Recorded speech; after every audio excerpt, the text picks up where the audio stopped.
મારી પરિચય આપું છું. મારું નામ છે કરણજી ગામ કોટડી અને અમારા ઘરેથી મારા ભાભી માતા જિલ્લા પંચાયતના સદસ્ય મીટિંગ આવે છે. આપણે બધા જોઈએ છીએ કે ચેતર વસાવા સાહેબને 7 વર્ષની જેલની સજા નર્મદાની સેશન કોર્ટ દ્વારા ફટકારવામાં આવી છે.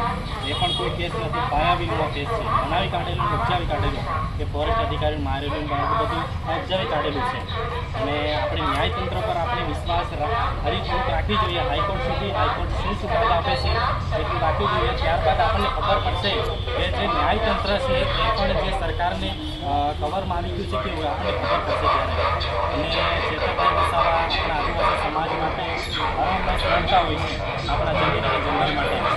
સરકાર કોઈ બી ડિસિઝન લેવા કેમ લેતી એનો કોઈ હેતુ હોય છે, એનો પ્રી પ્લાનિંગ હોય છે, ત્યારે જ આ બધી ડિસિઝનો લેતી હોય છે. ચેતર વસાવાને 7 વર્ષની જેલની સજા ફટકારવા પાછળનું એટલું જ કારણ છે કે અમારા ડુંગર વિસ્તારમાં જે પ્રોજેક્ટ આવે છે એમાં એ ચેતર વસાવા એમાં સહભાગી ના થાય, એમાં આસાનીથી એ પ્રોજેક્ટોનો જે સરકાર બહાર પાડી દે એ માટે આ બધું પ્રી પ્લાનિંગ સાથે સરકાર આ બધું કરતી હોય છે. હમણાં મળતી માહિતીઓ મુજબ જે અમરનગરમાં જીએમડીસી ચાલે છે અને જીએમડીસીમાં રેલ પર માટેનો નવો પ્રોજેક્ટ આવેલો છે અને સાથે આપણા વિસ્તારમાં હમણાં 3 નવા હાઇડ્રો પાવર પ્રોજેક્ટ આવેલા છે.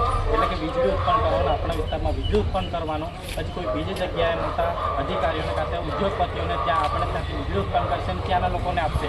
એટલે આ બધું પ્રી પ્લાનિંગ સાથે ચેતરભાઈ વસાવાને નાખવામાં આવેલા છે. એટલે ચેતરભાઈ વસાવા એવું કહે છે, ચેતરભાઈ વસાવા બધે પહોંચી નથી વળવાના, દરેકે ચેતર વસાવા બનવું પડશે. ચેતર વસાવા આપણે જાગૃત કર્યા છે.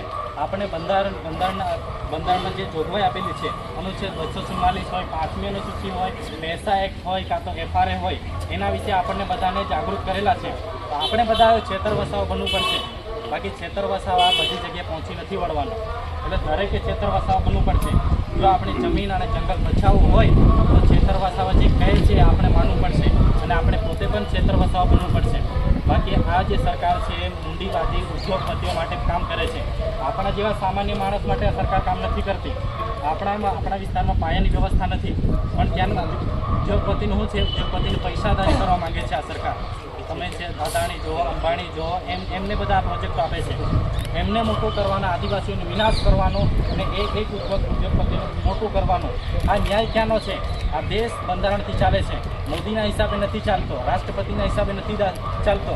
દેશ બાબા સાહેબ આંબેડકર દ્વારા બનાવેલો જે સંવિધાન છે એની જોગવાઈ પ્રમાણે દેશ ચાલે છે. એટલે આપણે બધાએ હવે જાગૃત થવાની જરૂર છે અને દરેકે ચેતર વસાવા બનવું પડશે. ચેતર વસાવા દરેક જગ્યાએ પહોંચી નથી વળવાનો. એટલે આપણું જમીન અને જંગલ બચાવવું હોય એ જ કરવું પડશે. અને અમારે જુવાનીને એવું કહેવા માગું છું, ચેતર વસાવા એવું કહે છે અડધું ખાધા પછી પણ આવજા. આપણે દરેક જે જુવાનિયા છે એમને પણ આ જે સામાજિક લડાઈ છે કાં તો રાજકીય લડાઈ છે એમાં સહભાગી થવું જોઈએ. બાકી આપણે સામાજિક લડાઈમાં અને રાજકીય લડાઈથી આપણે દૂર ભાગીશું. આપણે પણ ભવિષ્ય છે, યુવાનો આવનાર ભવિષ્ય કહેવાય. તો આપણે દૂર ભાગશું તો આપણા ડાયક આગળ છે. એટલે આપણે જે યુવાનિયા છે એ પણ આપણા જે વડીલો લડે છે કાં તો કોઈ સામાજિક રીતે લડાઈ લડે છે એની સાથે આપણે સહભાગી થવાનું છે. એટલે દરેકને એટલું કહેવા માગું છું, જાગૃત થાવ, શિક્ષિત બનો, સંગઠિત રહો.